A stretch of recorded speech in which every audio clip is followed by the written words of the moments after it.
discussions about this whole thing, and we've discovered that you can't find Steve's DD 214. And the closest, we couldn't find a birthplace for him at Ramstein Air Force Hospital. By the way, they had a bomb scare there today, which I thought was quite interesting, at Ramstein in Germany. So we've contacted the Department of Defense. We tried to get a hold of General Mattis. He wasn't available. John Kerry couldn't get out here because Steve saved his life. But he wasn't going to even donate a bottle of ketchup to this event. Because Steve wasn't on the same side of the ledger, even though he was close to several Democrats, which people don't understand. You'll notice on here that Steve Fournier served on the State AIDS Commission.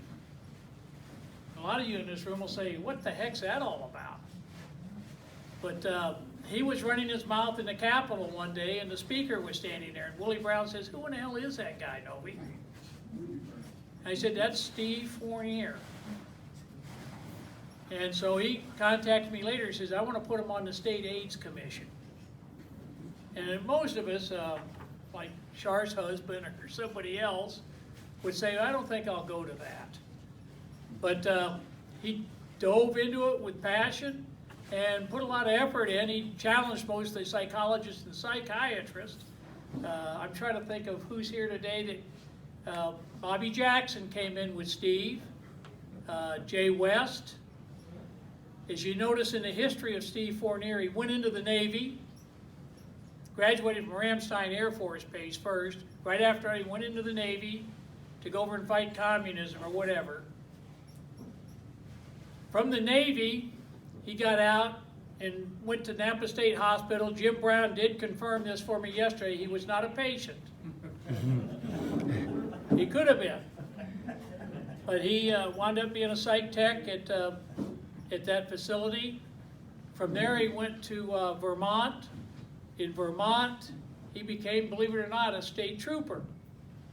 And he was a guard, as they called him back then. And they've changed state troopers' names since then, by the way, in that state, just like they have in this state of California. We used to have state police, now they're all highway patrol. But he was guarding, I think his name was Lehman or something like that. He served on the Judiciary Committee for many, many years. But Steve worked for him for about 6 months. From there, in 1973, Steve went to the Department of Corrections, worked in their maximum security facility in Vermont with Jay West. During that period, and I confirmed this with Mr. West yesterday, they were held hostage. Jay West's version is it was for 5 minutes. Steve's version, it was for 5 days.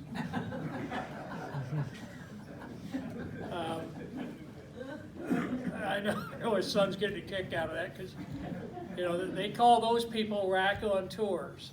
In other words, people have a tendency to elaborate. After they left there, they came out to California. Jay West beat him by 1/2 point, and so he was hired first. So Jay West worked at Folsom, and then shortly thereafter, I think Steve came in. I might be off a day or two there, but from there in '76, I think they officially were off of probation. Until 1984, when he was injured in a very difficult accident, when he threw a fire extinguisher through the door of the business manager by accident.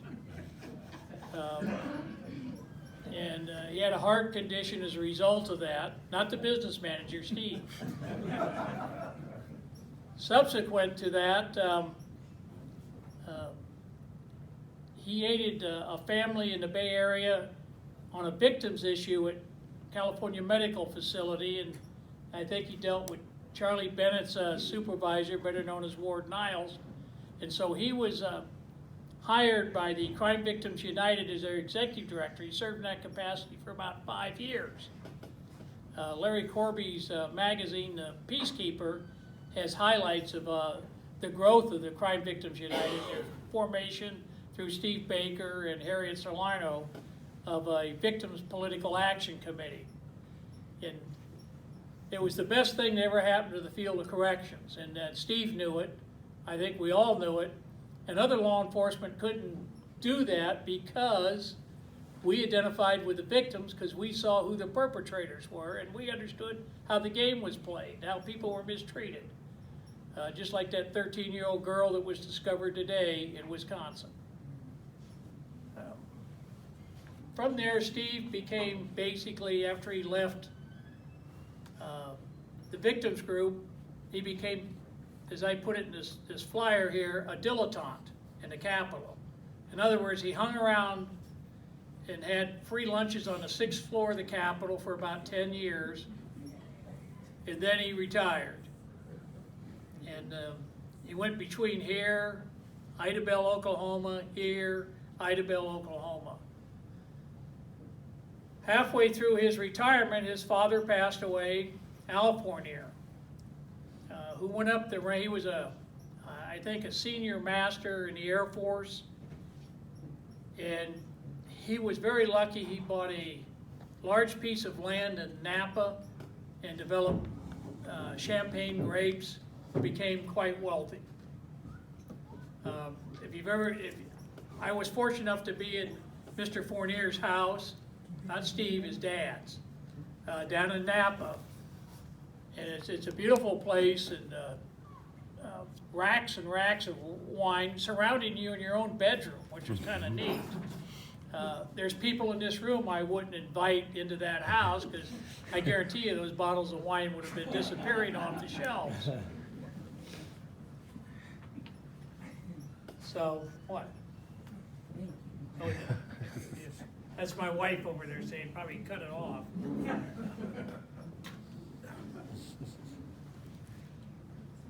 I think you look at all the things that he volunteered for. Of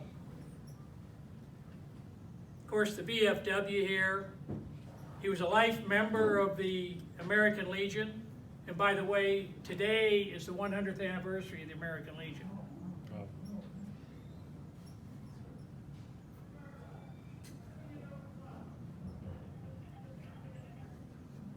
On 11 January 1989, 30 years ago, Ronald Reagan did his farewell speech to the American people. Parkinson's was coming on very quickly with him, but it wasn't announced to the public. And Steve actually got to see the guy. Here's some of the notables that he's ran across. In 1991, he met William Barr. Everybody know who William Barr is? He's presently acting Attorney General of the United States. He was the Attorney General in 1991 when Steve met him. And he has to go back up for confirmation next week, William Barr. One of the points of light in America, Doris Tate. And everybody in this room understands this stuff because I think almost everyone I know in this room worked 4A one time or another. And of course, the most dastardly person, Charlie Manson, is probably the perpetrator of all these crimes. And the sad thing is, Manson died of old age. He got great medical care from the state. He always had his meals. He had his cot, and he was covered. And the irony is, everybody in the Tate family's passed away, except for, I think, one person's left in that family. That's the sad thing about the victims issues out there. He knew John Wayne. He'd go to John Wayne's house to get the free pass for Disneyland. I mean, that's just the way he was. And I think Brady probably knew that as a kid. Said, gee, Dad, why are we going to Disneyland? Because John Wayne gave us the tickets. He used to eat with Clint Eastwood down there in Monterey. God knows why, but Eastwood would sit around a table with this guy.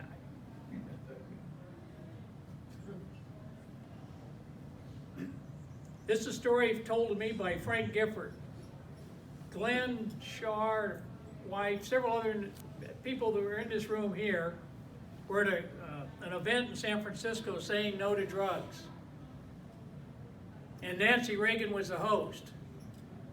And Glenn Mueller's dearest guy he loved, Archie Moore, was one of the guests there that night. But Frank Gifford was the keynote speaker. And the irony was, I heard the story about him and Don Meredith when their Jeep broke down in Santa Fe, New Mexico. And Steve Fournier bailed them out, took them to some shop down there and got the Jeep fixed, and they were always grateful for that. So I asked Frank, and I thought it was bullshit. I'm trying to tell you something. So I asked Frank Gifford, I said, you know that guy over there? And Steve was sitting at our table with Peggy, Shar, Larry, Glenn. And Frank Gifford said, oh, that's Steve Fournier. You know, it's an amazing thing. I think there's a line in here. I was delivering a speech in Bonn, Germany in 1994. And we're celebrating the lives of officers around the world.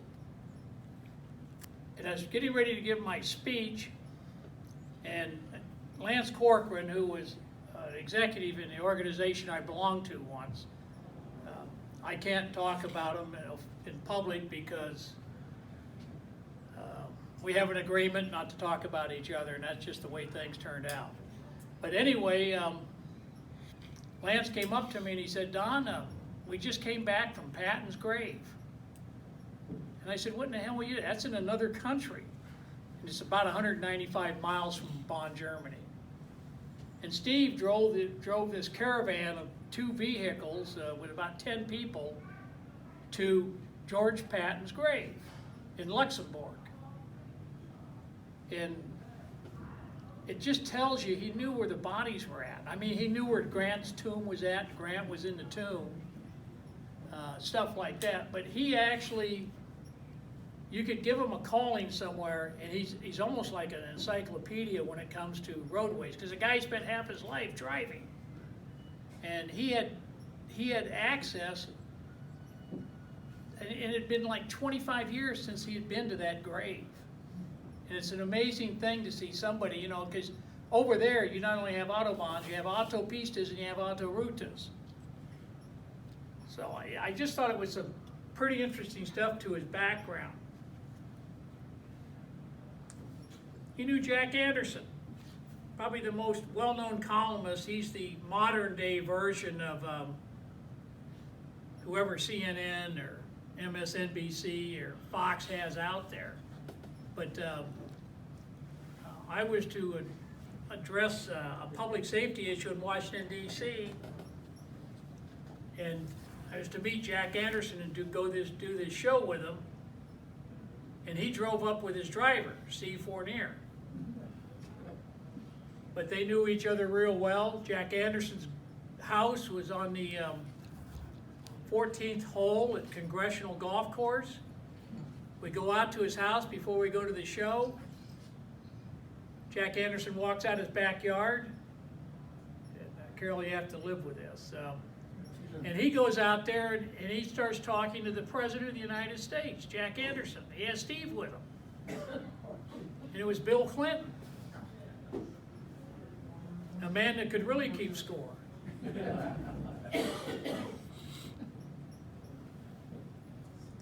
B.T. Collins, probably we have a park here in Folsom named after Mr. Collins, if I'm not mistaken. Yes. A lot of us consider him pretty legendary. He was the focus behind the Vietnam Veterans Memorial in the state of California. He lost an arm and a leg in Vietnam.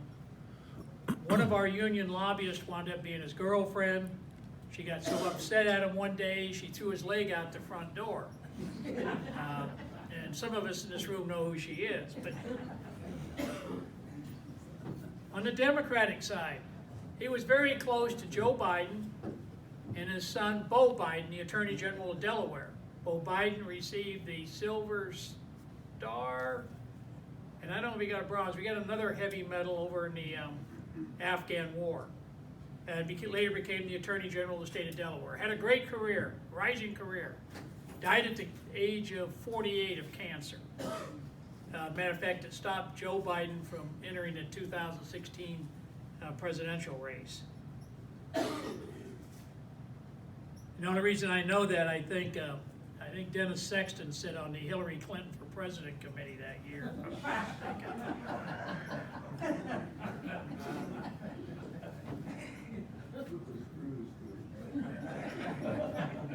Another one was the NASCAR stuff. This guy was every NASCAR event there was to man. I mean, he was there. And the one guy that we were secretly at our headquarters prepping a man for a governor's race. In other words, we were doing a debate format. We shut down our office from 2 a.m. to 5 a.m. And the security officer for this event, because we didn't want anybody to know about it, was Steve Fournier. The governor comes in at 3:30 in the morning to start the debate process. And Fournier stops them. And they talk for 10 minutes, and the governor's chief of staff saying, you know, hey, we got to get him in here, we got to get this thing going.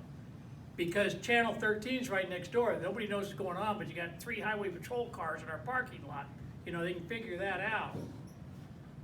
So we went over to confront Steve about it, and the governor says, no, Steve's running down the latest on NASCAR to me, because he knows about it. I said, okay, Governor Wilson, whatever you say. And he was just that type of person.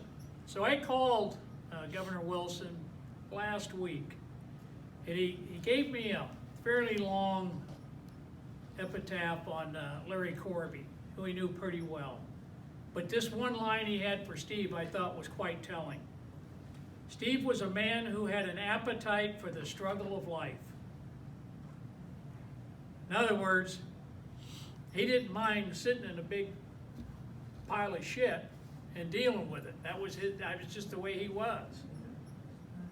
You know, he had no aspirations of going to the upper atmosphere of politics, military life. Who did I say? Oh, I see Vivian in the back. Her son's a deputy general, captain, something in the Army now. And I asked him, I said, what are your plans? He says, I want to serve in the Army for 45 years. You know, that'd be like offering Warren Schultz free lunches off a prison bus.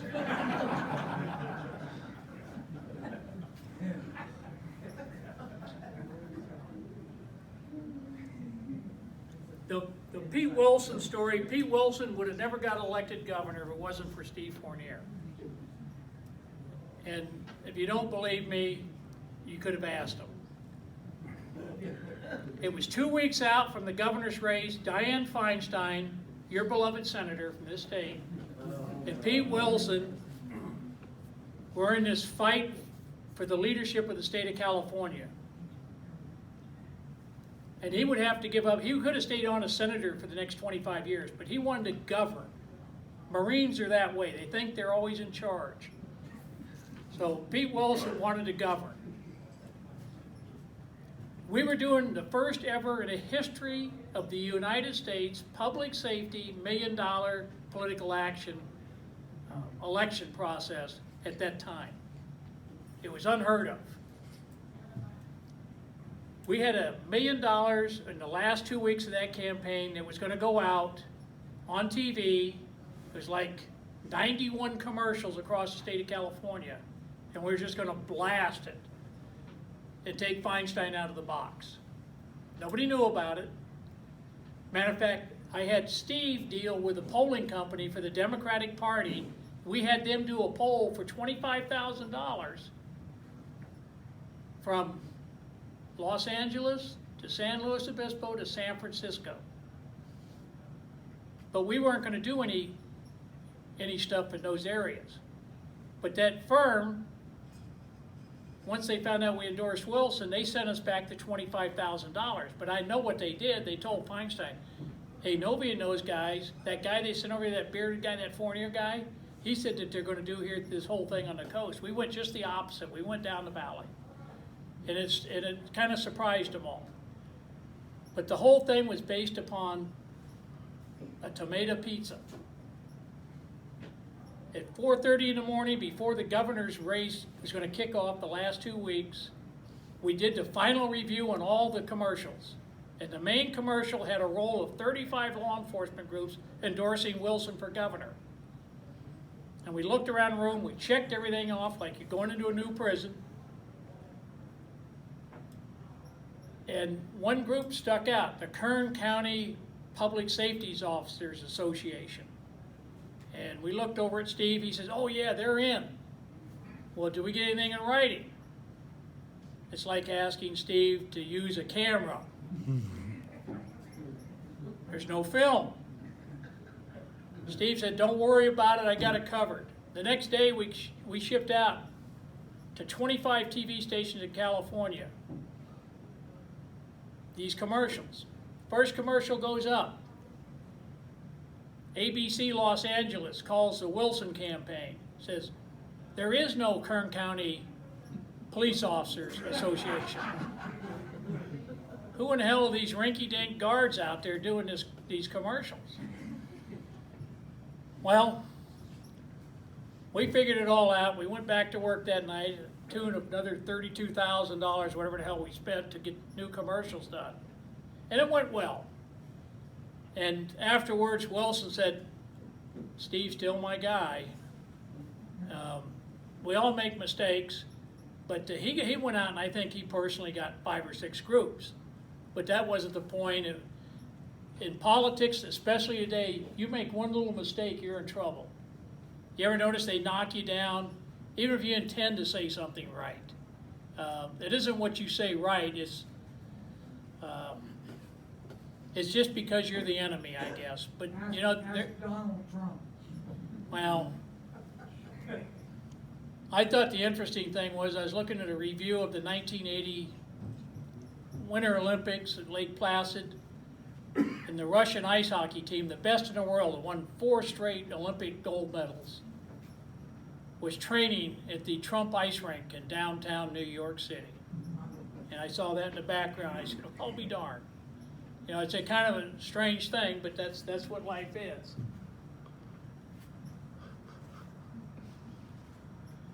Bush 43. My wife and I were at Alex Panos' house in Stockton.